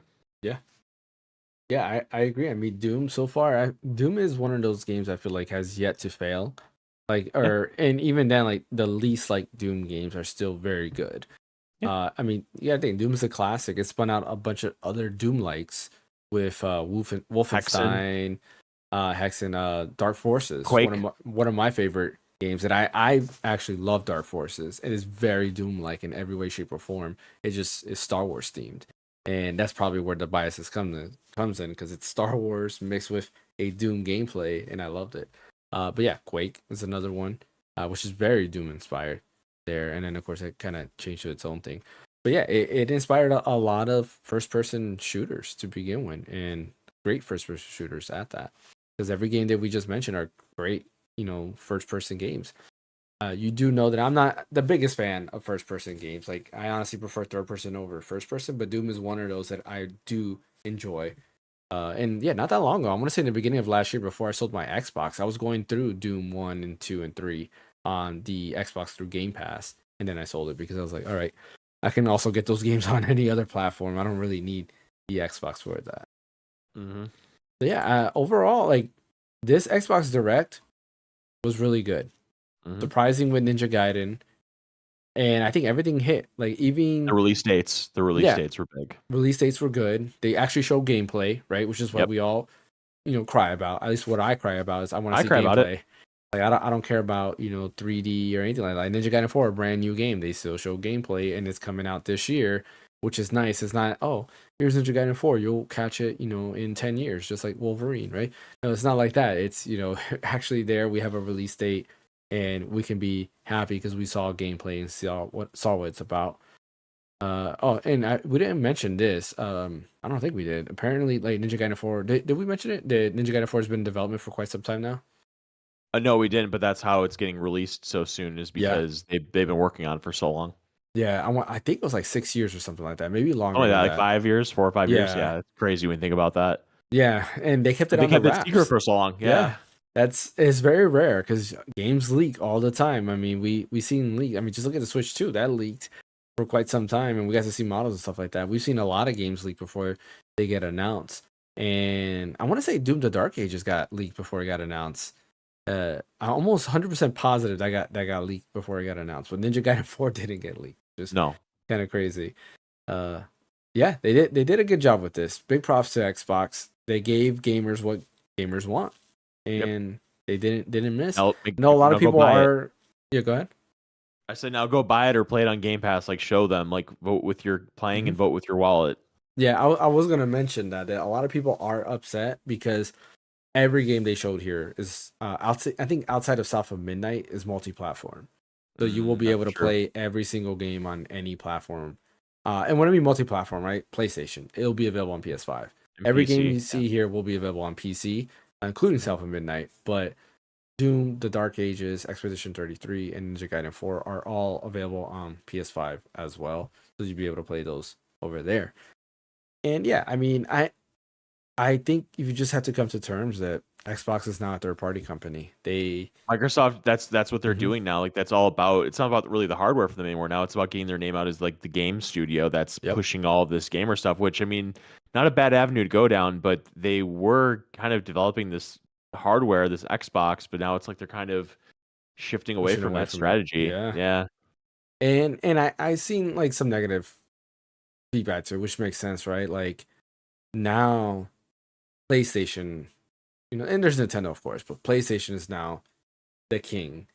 And like a lot of kings can do, right? They can dictate whatever they want. They could sell you a lesser console at an outrageous price and you're either gonna buy it or not. I don't think they will do that because they still have to compete with PC.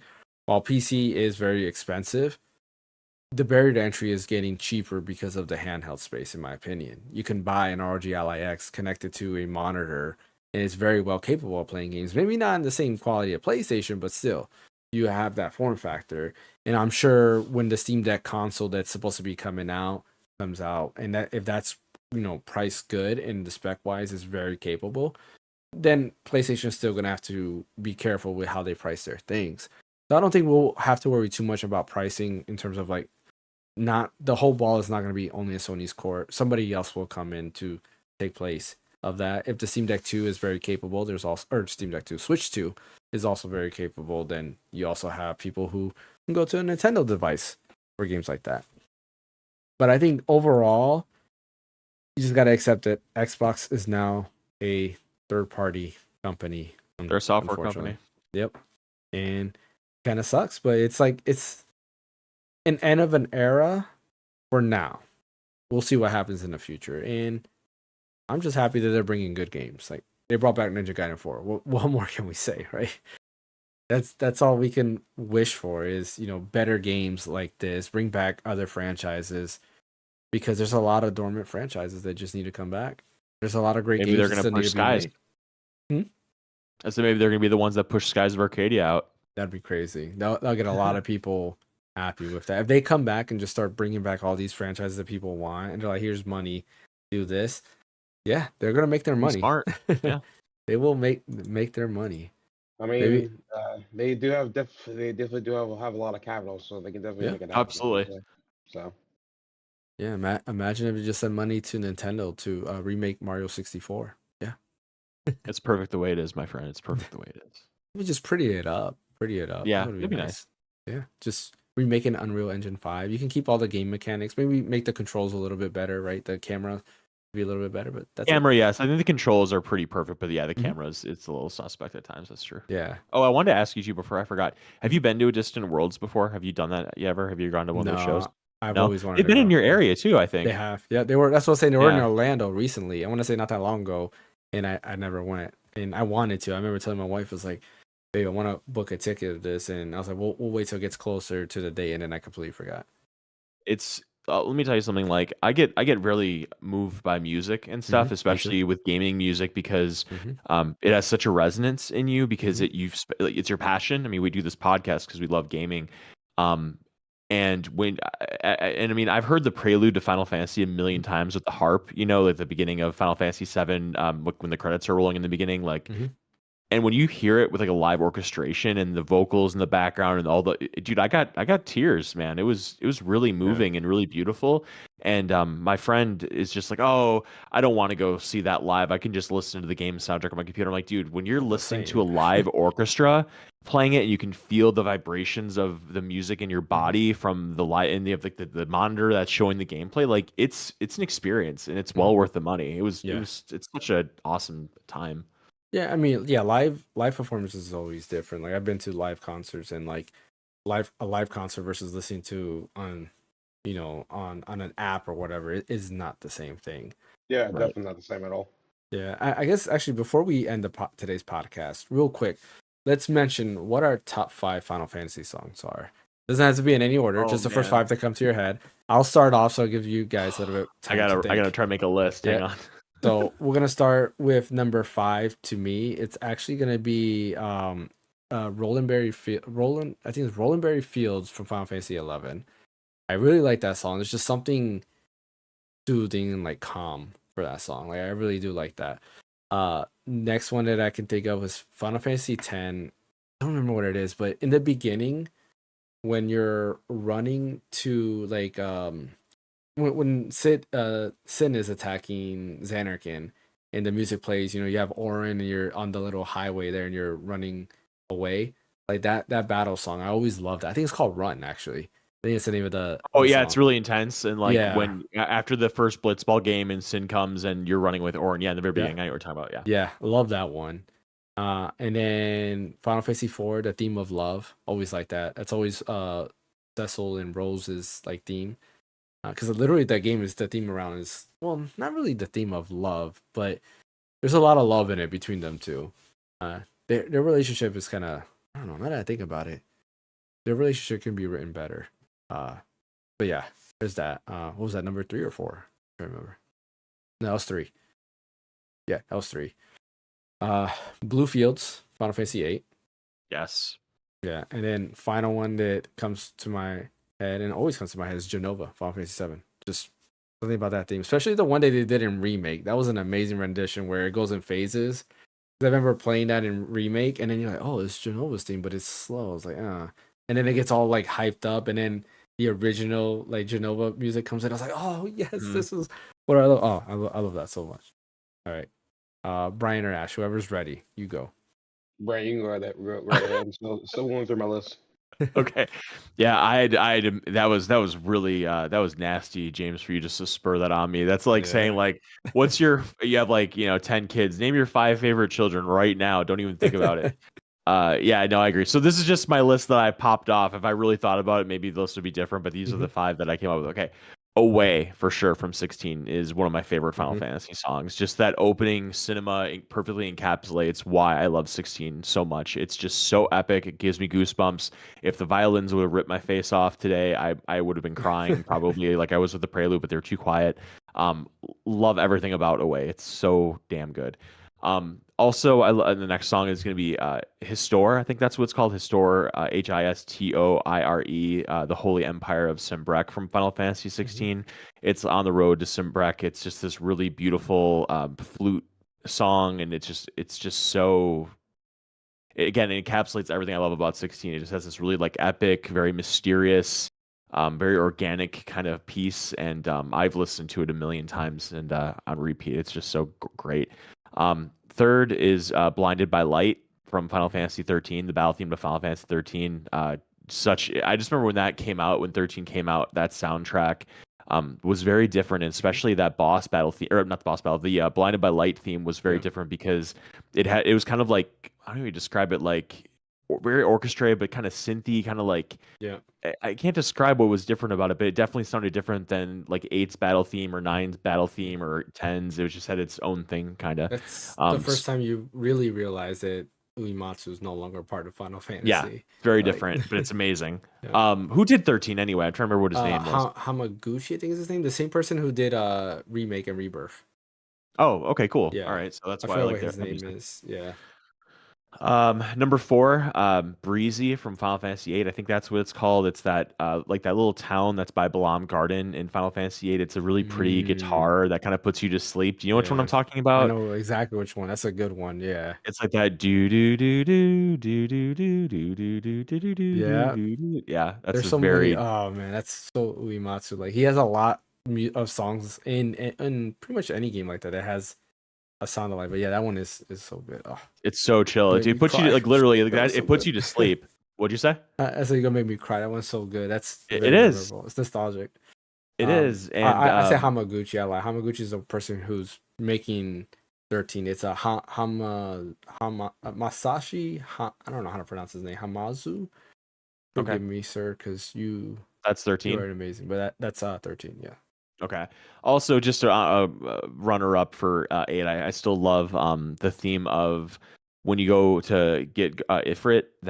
What's it called? It has a interesting name, like the cave, like that cave where you go get Ifrit, and in the beginning of 8.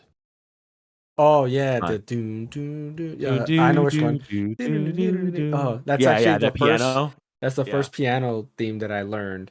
I was in Oh, high really? school. Yeah, I was in high school and they taught me that, and I was able to play that because I remember going through. We had during lunch, you had like open like you can go to the band room and they And would play with let stuff. people just play with the piano and stuff like that. So I remember going in there and somebody was playing the theme. I was like, "That's from Final Fantasy VIII." And they're like, "Yeah, you want to learn how to play it?" I They was like, taught you? "Yes, I do." Yeah, and Oh, they taught cool. me. Yeah, it was so awesome. Yeah, I love that piano. It's so haunting, and Hmm. just like where you are, you're getting your first Guardian Force. You're with Quistis, Yeah. and just kind of, and then you're also having that like time thing where you have to choose how much time you want to take and everything.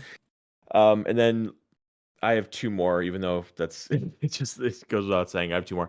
Yeah. Daggeru Hermit's Library from Final Fantasy IX. I love the environment of Daggeru. Do you remember Daggeru from Final Fantasy IX? I don't remember that. It's Where's it's the it's the library that's like flooded, like there's water everywhere, and it's a library, and it just has mm, this really pretty simple melody that plays. And I just always remember when I was a kid, because I was 13 when Final Fantasy IX came out. I just remember thinking like, I wish I could go and live at that library where it's just like flooded everywhere, and it just was such a cool place. It just felt very cozy because nine is very cozy in my opinion. And then lastly, I think it's called Those Who Fight Further from 6. Is that the yeah, name of the the boss boss battle theme. theme from Yeah. 6? Yeah. Yeah, Yeah, that oh, boss that's battle theme is so damn good in 6. And the thing is, I haven't even played through 6. I've never gotten out of it's called Narsh in 6, the that first area. Is that what it's called? Narsh? yeah. Yeah, I've never even left Narsh, but I love the 6 boss battle theme. So Yeah. those are my ones off the top of my head, but I'm sure I could come up with an even better one if I really thought about it. It's funny. Yeah, I haven't finished a full playthrough to 6 either. And I was like Really? you. I've never gone past that, but I did when the Pixel remaster came out. I did Okay. get past. I got to like where Terra finally transformed into whatever that form is that she has. And Mm. then you have to go and look for her. And I keep dying in a certain spot. And I'm like, you know what? I'll play it again later. There you go. 'Cause- yeah. Another game to Uh, the pile. yeah, exactly. No, I'm looking at the list of the composer for, Final Fantasy 13, and honestly, he doesn't have a lot of games under his belt. Oh, okay. Yeah, he has. Actually, he did. Oh no, he did Musashi Samurai Legend, which is also really good. That's the second Is that the Musashi game. PS2 game? Yes.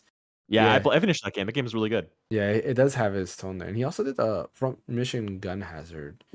I think it's the first Front Mission. Yeah, it looks like it's the first Front Mission.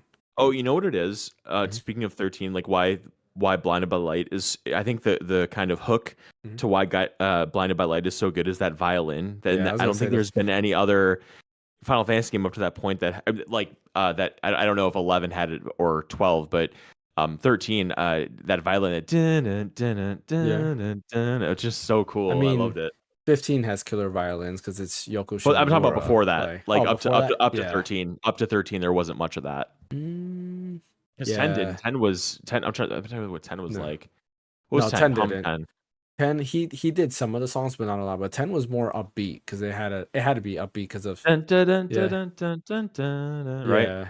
They try to do because Uematsu did some of the songs. He did two Xanargan. I think he did a couple of other songs, but with 10 it was him. Hold on, I just saw it right here. I Him gotta tell you and something. Junya Nakano was the main composer. What's up? You made me think of this when you mentioned Xanarkin. So my girlfriend and I went to the show together, and I Yeah. told her, I was like, yeah, James is in love with 10, and I'm very tepid towards 10. But I'm Yeah. like, but you know what? I'm like, Xanarkin is a beautiful piece of music, and a lot of the music in 10 Yeah. is really nice. And so like they're like, okay, we're gonna play Xanarkin now, and the piano that dun dun dun dun, Yeah. dun, dun, dun, starts playing, and she's like, do you want to go look at the merch? I'm like, I looked at her, I'm like, you're joking, right? And she's like, no, I'm not joking. Just she was being dead serious. So like, Yeah. I'm not leaving to Xanarkin. Are you out of your mind? I'm absolutely listening to this. This is Yeah. beautiful. Yeah, of course. It's one of the best songs. Like it's really good. It starts off the game very well because that's the Oh, intro. It's the absolutely. first song you Beautiful hear. vibes. The Yeah. vibes, man. The vibes. Very James Arnold Taylor doing haunting, the depressing. voice too was also very good. Oh, is that Titus's voice actor? James Arnold Gotcha. Taylor. That narration. Yeah. Yeah. He did a good job of changing his voice throughout the game. He went from Mm. like a whiny brat to like, oh man, this is serious. All right, Ash, it's your turn. Yep, go.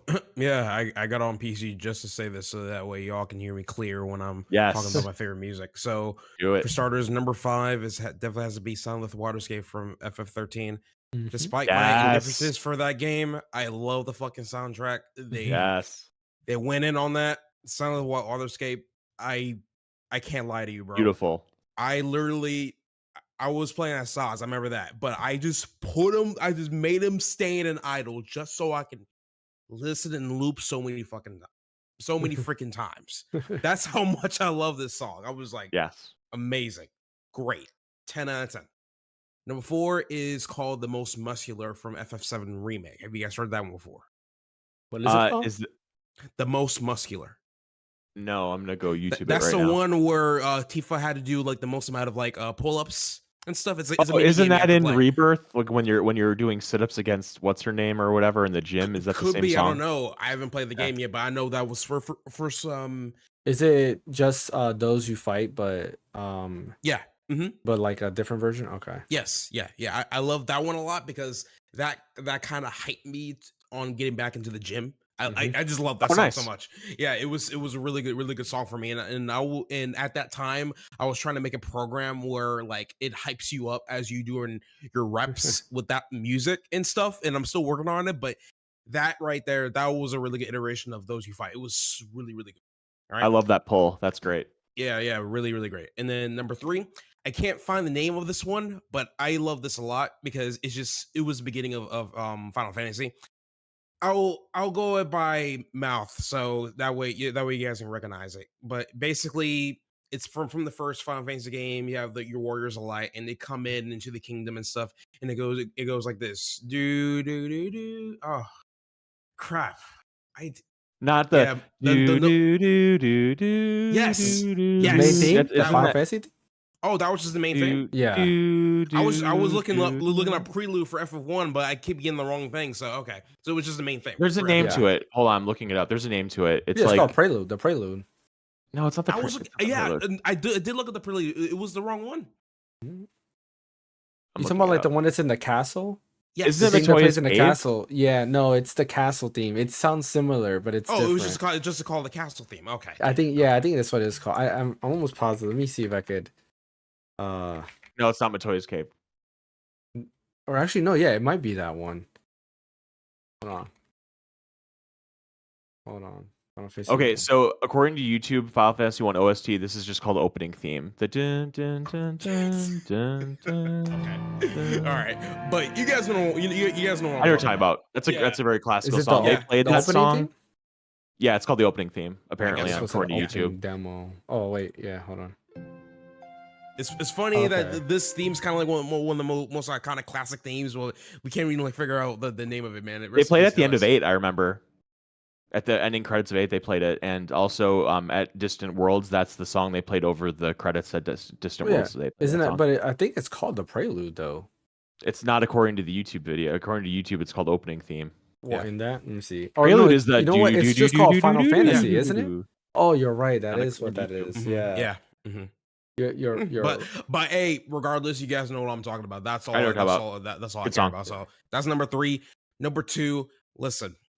You can only convince me to join the military or any form of Air Force. Wait, can I guess? If I get to hear this particular song every time I fight the anime. No. Okay. It's called The Man with the Machine Gun. Oh, Let me play that. Somebody get Yeah. that big ass boombox. Play that while I'm trying to gun down some enemies. All right. So if you're in the military, are you gonna wait out there and wait your turn to attack while they attack you, or? Like, that'd be fun to do because I can plot something, but nah, it ain't like that. It's not reality, unfortunately. But it's just in Final Fantasy 8. I'm always looking forward to going back to. I forgot the name of the crew there, but Laguna. I don't know. Yeah, Laguna and everything because it's just they were a fun bunch. And then when you get into a fight, you just play that song. I'm like, bro, this is so great. I love and Laguna is the total opposite of Squall. Yeah, Heroes. basically. Yeah. Yeah, they were supposed to be made total opposites, and every time we have to go back to the main cast, I'm like, frick. I gotta go back. Can't just like stay over there. Like, come on. Spoiler: But, Laguna is Squall's father. Yeah, that's what I'm saying. Yeah, there's that spoiler. But yeah, That's fine. Yeah. You never beat 8. No, it's just the problem is with FF8 is that they try to overcomplicate the plot for no reason. They just like it's just when they talk, they have this wall of text, but all you have to do is like take that one sentence and like, oh, that's what it's all about, and that's it. It's just I don't know what it was. They're all orphans. It's weird. But I like the story of 8, but it's a little weird sometimes. Yeah, I like the story of 8. Yeah, the story of 8, there's nothing wrong with it. It's just like when they're trying to use different dialogue to like convey it or something like that, it gets a bit convoluted, and that kind of like and that kind of appeared. You're supposed to be feeling like Squall though, like because Squall sometimes gets annoyed of all the dialogue too. He's like, really? He's like, come on, and he's like in his own world because he's like, come on. Like, he has a lot of inner monologue and stuff. Yeah, like while the dialogue is going on, you see like Squall's thoughts, and I think they did a good job of kind of conveying like, hey, you're Squall, right? That's who you're playing as, and you're supposed to be feeling like him to an extent. And with the FFA 2 kind of teaches you on like how to play the game. So instead of using your I'm still calling them girlfriends. I know the GF stands for something else, but you keep using your girlfriends when you keep using your girlfriends constantly, and later on in the game you fight a really hard boss, and then you realize, oh my god, my characters are weak. Well, because you keep using your girlfriends, and because of that, now you're stuck, right? So I love how the game teaches you, hey, listen, there's a perfect time to use certain things within the game. So I respect that. I respect them for that. I don't know if you guys heard that in the background. We did. Anyway, all right. Second, wait, was it that my third or second? I thought that was your fourth, wasn't it? Was it third? I thought it was fourth. I'm pretty sure it was third. Okay, man with a machine gun. No, it was second. It was second. No, because you did the opening. Man with machine guns. I was going from 5 to 1. So 5th was Sun with Waterscape. Yeah. What was it? One? 4th was the opening, Final Fantasy 1, and then there's this one. Fourth was the most muscular. Yes. Most muscular. Yeah. So this is the last one. Third one. What did I say for third? Oh, the opening. And then second was the man with machine gun. Yes, and then I'm going to my first one. Yeah. So number 1. James, I know you don't like this particular Final Fantasy, but this is literally the best FF song I ever heard in my life. Mainly because I have my own. I only make my own headcanon with the composer that was fighting cancer for a good while, and this has to be "Find My Flame," straight up. Because that one. Soken, right? That's one by Soken, and that's FF16. Yeah, which one is that though? Like, which one is that? Like, where does it play in 16? Basically, when Clive's basically fighting his inner self, his inner demon, if that makes sense, right? And he has to accept the fact that, hey, listen, if Ifrit is a part of him, he knows that he killed Joshua during that time, and he has to accept the truth. Press L2 and R2. That's the last song they played tonight, by the way. Yeah, whenever I bring up the press L2 R2, people are like, what do you mean by that? I'm like, oh, you'll find out. No, it's not L2, it's L3 R3, but yeah, whatever. Fun fact, but I have to redo that fight. I was playing on my ROG X the other day, and then I put it down to go get water. When I came back, the ROG X screen timed out, and then when I put it back on, the whole game crashed, and so I have to redo the whole fight because I had just finished that fight. So I was like, but yeah, it's fine. It's just I got to redo the whole fight. How it got built up to that, how they used to score, it was just everything about that was just perfect, and it was too good, too freaking good. And then like on top of that, like I said, with my own headcanon, I feel like when Soken was composing the song, I feel like he was thinking back to when he was like in the hospital, constantly fighting cancer and everything. And like, if you guys are able to like go back and look through the live streams whenever they're showing like new patches for FF14, that's when what's his name? Yoshi P. Yeah, Yoshi P was like, giving everyone a huge thank you for like supporting us, giving all the developers their props, and then like the biggest one of them all was Soken, and the way there was coming into together, the fact that he was fighting cancer all this time while he's still composing this music, it was extremely heartfelt, awesome. Bro. That felt like a One Piece moment, because when you watch One Piece and you see like the lore and how bad people had and everything, they still go through it, man. You know, it's a felt right there. It's a felt, and when you see that, I feel like when he was writing that song, it was just amazing. It was just like I said, headcanon is not officially confirmed. I just feel like that's how he felt when he was doing that song. So it was really, really, it was just number one for me all the way. By the way, mine wasn't in any order. I was just I was gonna say nobody here did not that. order. So that's cool. You did though. Yeah. And then honorary mention, I would like to say "Stand By" a "Stand By Me" by Florence Plus the Machine from 15. Basically, like a what do I call it? A rendition for "Stand By Me"? Rendition. Yeah. Rendition. Honestly, I love that version a lot. If I had to pick a number one, it probably is Somnus. I love Somnus from 15. Like that theme is just so amazing. I think I know which one. Yeah. That's the main theme of 15. Yeah. With the violin. That was really good. That was really good. They played a song from 15 at the show tonight, and I'm not a really big, huge 15 fan, but that piece is really good. That I want to say it's like that do do do do do do. I know what you're talking about. Yeah, they're on like on the grassy plains where they're in when they're traversing and stuff. Now the thing is, there's a lot of problems I have with 15, obviously, and stuff, especially like a lot of missed opportunities of like internal dialogue between the bros and everything. Like bro, come on, take a hit from any Tales game and is applied to 15, and boom, we got more lore with all the characters that we love and stuff. But they didn't do that. It's just we're in a car ride, but nothing's happening. Until like 10 minutes later, Prompto was like, "Hey, Noctis, can I take a picture of this?" And I'm like, "Yeah, sure, go right ahead." And I'm like, "God, that's it. This is what we're getting? No, freaking no asking why, Prompto. Why you want to take a picture of this?" And he's like, "Oh, I don't know, maybe because I heard about this one thing." Like, come on, a lot of missed opportunities for world building for this damn game. Like, come on. You know what's funny is a lot of nitpicking, of course. The song that you're talking about, I think that rendition that they play was actually never in 15. So they played bits and pieces of it and different variations of that song, but the full I know in trailers though. Yeah, the full song was never in 15. It was only in the demo where you play as like Noctis as a kid, and you had to you're going through like that dream world as Noctis as a kid. It had like very Kingdom Hearts vibes because repeat that one more time. What? You're talking about the song I was talking about, "Stand By Me," the rendition that the one that Bryant was saying. "Stand By Me" was playing the full game. Yeah. Because I know it was the beginning of the game. That was it. Yeah, that one is. I'm gonna get the name of it. Hang on, I'm gonna find out the name of this song. Okay. Well, there's a bunch of different variants that sound like it, and they have bits and pieces of it, but the full one is from the demo. I forgot what it's called. I was actually looking it up a while back, and I didn't realize that when I made my Final Fantasy 15 versus 13 video. That's when I was looking it up, and I saw that they did Final Fantasy 15 30 like versus 13 was supposed to be 1,000,000%. Listen, here's the thing. I think there's a reason why that Final Fantasy versus 13 video is my number one most viewed video, because people are upset at 15 and they knew what we were supposed to get with 13. Yeah, there's also 15. A reason why Square Enix copyright my video. Listen, 15 right now is a decent game, I would say. Yeah, it's but decent. 15 when it came out was trash, because there was a lot of promises that weren't made at all.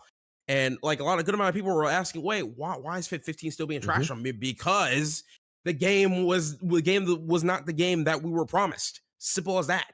Okay? The Royal Edition was something close to what was promised, but not all the way. Okay? People need to understand on why it was when it was, because trust me, if Tetsuya Nomura stayed on the 15 project, then the game would have been a lot better. It's the song you're talking about is Vals. It's in Latin, so like Valse di Fantastica. Yeah, that's the name that of sounds it. right. Yeah. What's it? Vas. Yeah, VALSEDIFAN. I'm gonna listen to it. DASTICA. Yeah. And it's in. Yeah, that's it. Yep, that's it. Yeah. I'm listening to it. Yep, that's it. Yeah, it's in the platinum demo. Okay. It was very good. Yeah, my thing with 15 was that there was so much potential there about what the city of Insomnia, that's what it was called, right? Noctis' city. Like what the city looked like, what the kingdom was like before the fall, the stuff with like Noctis being a prince, the romance between Luna what's her name? Lunafreya. Lunafreya. Yeah. Yeah, Lunafreya, why they were connected, what the significance was of the royal arms that you were trying to collect, what the empire was like that was trying to. There was so much cool political intrigue that could have been explored there, but I just feel like so much of it got cut because when some plot elements happen with Lunafreya, I felt so empty because they didn't really develop the relationship at all, and it comes out later that like a lot of the game's content was cut.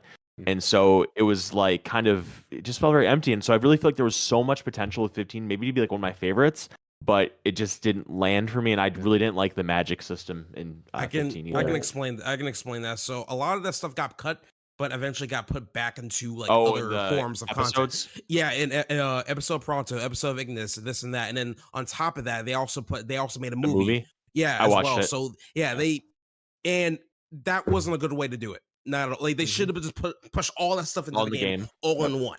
And because they were doing this, it made the story even more confusing. Right? Yeah. It was not only that, like there's more than that because they cut and they changed stuff, right? So like Lunafreya is a character that Tabata had introduced. The original person was Stella, who was the main antagonist and the original love interest to Noctis, where the whole thing is they're not getting married. Stella is actually a princess of is it Niflheim? No, Niflheim's from 7. oh yeah. No, Nibelheim's from 7. So it is Niflheim. Yeah. Is that what it's called? Like the Nibelheim 7. Yeah, so I think it is Nibelheim's Niflheim. The bad Oh, yeah. people Oh, yeah. in 15. Like the guy who comes, to attack. You don't even get to fight him. He's dead when you go to the freaking city, which was another stupid thing. But he was the one in the trailers that they always show like Noctis's dad and him, like they go and like they put their hands like that, and then the swords are all over the guy, and then like Noctis's dad has like a bunch of like other like things over him. Anyways, she was like the princess of there, and they were coming to attack. There's a whole scene in the movie, in Kingslave movie, where what's his name? The guy who plays Jesse, his character, Aaron Paul. Aaron Paul's like character is talking to Lunafreya in there. That original scene was Noctis talking to Stella, and then they're talking about like the god. What's the god from Final Fantasy 13? Etros. In the 13 trilogy. You're not talking about Odin, are you? No. No, There's the god, the god or goddess Etros. Etros sounds right. Yeah. Yeah. So they're talking about Etros in there, because remember, Final Fantasy Versus 13 was supposed to be connected to 13 and Agito 13, which was later changed to Type O. So yeah, there's a lot of stuff that they cut out of 15 that made it bad. The combat system, they redid the combat system because the original combat system was supposed to be like Kingdom Hearts, where you press actually your right trigger, or no, your R1 and L1 would switch your weapons, and you can choose your weapons on the fly, and then each weapon had their own different abilities. The magic system was a lot like Kingdom Hearts, where you can set them to like shortcuts, or you can go down the list on magic and choose whatever magic system. You had an MP bar, you had a lot of things was changed to what he thought would be great, and yeah, it became a mess. And this is like a primary example of companies like intervening with artists. Mhm. Let artists do their thing. They have ideas. Let them cook. Yeah, That's their thing was that my bad, not cook. Let them bake. Yeah. For crying out loud. Like, come on. Well, the whole thing was that Nomura was taking too long, but it's like, so what? bro, you had him working on this. You had him working on all the that game Kingdom was a Hearts long games. time in coming, man. Yeah. 15. But it's like in the span of 15, Nomura came out with how many Kingdom Hearts games, because they had him going to all of those at the same time. It's like, dude, like you didn't give him a chance to work on 15. It's just that it goes back to my point, mismanagement. Like this is on them. Literally on Square Enix. Like it's just leave them be.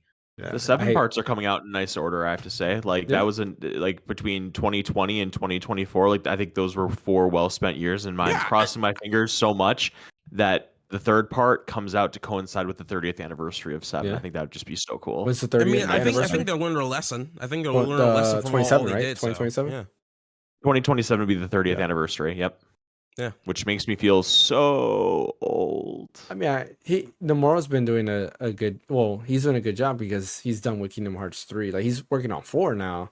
Right. But I think it's like he's not the only one doing 7, right? Where Final Fantasy 15 was his thing, which is again why he's upset because there's a whole interview where he mentions that he's upset that they didn't let him finish 15, which is why he's planning on making Baron Rex from Kingdom Hearts, which looks exactly like the 15 trailer. And if you notice, the secret ending in Kingdom Hearts 3 is literally the trailer to Final Fantasy Versus 13, where the scene where Noctis is in a car like this. The Remind DLC, right? Mm-hmm. Yeah, exactly. Yeah. There's a lot of hints there, which I go through in my video for everybody watching the podcast. You can check out my video on YouTube. It's what did I title the video? I don't even remember. It's a Final Fantasy Versus 13 video. Yeah, that was a very popular video, wasn't it? It is. Yeah, it's my most watched video. But I go through the whole thing on what 15 was originally supposed to be, and a couple reasons on why Nomura is upset at Square Enix because they didn't let him finish this game. Lots of comments. A lot of people in there. All of them loved you. Yeah, and you got to realize Nomura is not the enemy in this game. It's unfortunately Square Enix's fault for corporate, man. I'm ruining this game. Like, Jesus Christ. What had potential to probably be the best Final Fantasy game became a very mid Final Fantasy game. Like it's okay at best. I enjoyed it, but I platinumed it. Meh. I won't be surprised if people call it trash because honestly, I don't blame them. Yeah. I think the game was decent. I think the game now was decent, but when it came out, definitely trash. So beautiful soundtrack, beautiful game. It looked really nice, especially really back good. then. The summons were pretty awesome. Like being these tall giant beasts, which not practical but cool. Yeah. I thought that it was awesome. Like that Leviathan fight was pretty decent. In the vortex and everything. There's a lot of good, like you said, visual stuff there. Going on the train and seeing like Shiva's like dead body on the snow area. Like to me, that was crazy. I was like, you look at that, you're like, wow. And then the story, you can see that some of the elements were kind of cool. Seeing that how some of the summons who were known as gods, they turned into people to kind of like, what was it? To kind of guard them and protect them from one of the summons who was evil. And there's a lot of cool lore behind it. Maybe I should do like a whole 15 lore video. We'll see how that goes. Yeah. Maybe. Sure, have some fun with that. Yeah. But that's all that we have for today's podcast. Appreciate everybody for listening. As always, don't forget to hit that like and subscribe button on YouTube. Follow over on Twitch. Videos will be, or the podcast will be up on podcast services sooner rather than later, thanks to Bryant getting things done there. And pretty much, usually you're looking at a day or two later, you'll be able to see it on there. Hopefully you won't hear any background noise. I was looking at my monitor here and it doesn't look like background noise could be heard. So should be able to, have good clean audio versus last time. I apologize for last week. Last week we didn't have that clean audio, and that's because NVIDIA noise removal likes to be dumb, unfortunately. But Ash, where can I catch you at? You can catch me at Destroyum on YouTube. May have a video by next week. Who knows? I do have one reaction video I want to make, but that's pretty much it. What about you, Bryant? At Red So Deep on the Blue Sky. And you can also catch him at Distant Worlds as well. Indeed. And as always, you can catch me right here on YouTube or Twitch. I guess technically Blue Sky and Twitter, even though I don't really go on those things anymore. Well, I do go on it just to see news and then I pop off. I don't really write anything on there. I'm not that social media type of guy. I've never been. But if I do see something cool, I'll retweet it or repost it and comment on it. But that's about it. Best way to catch me is in the comments on my videos. You can go ahead and check out my Ambernick RGP01 video that I uploaded last week. A great controller for under $20. And I should have another video up this week. And like I said, I'm trying to go ahead and keep that streak going from here on out because I don't have all that work like I did last time. Thank you, Geek, for showing up, and we will see you guys next time.